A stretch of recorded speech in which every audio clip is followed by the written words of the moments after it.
Good morning, guys! Annie's Kitchen! Kami DIY ng quesadilla. So, we're using tortilla wrap.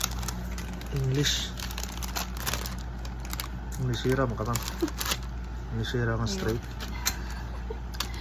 And for the cheese, we're using cheese boy, mozza, cheddar.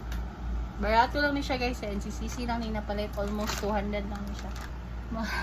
Makahin mo na mo simpleng quesadilla or quesadilla.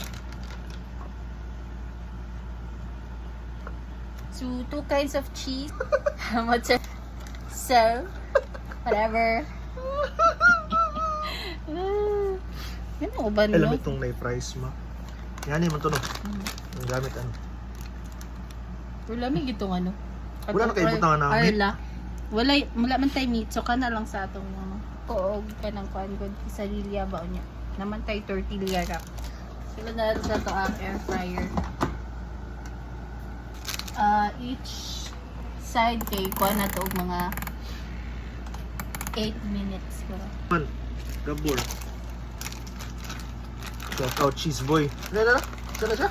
Cheese boy. Cheese boy mo sa chat. Gamitin nyo ang cheese boy.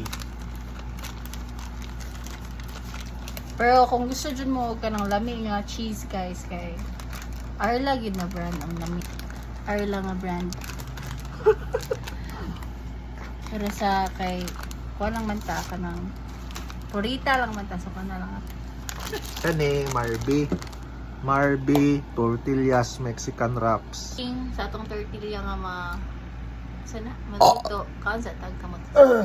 Sumuna ni siya no. After naluto, ano sobrang crispy guys.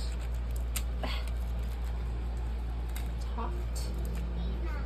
Hi. Okay. Yeah. Crispy. Yeah, okay. Lami di ba? Cheese. Yan dan mo kasi nasin gamay, parat na nadaan no. Kahit naman ng cheese. Init pa? Ano na lang. Kaon tayo niya, tilawan na ito ating uti ba?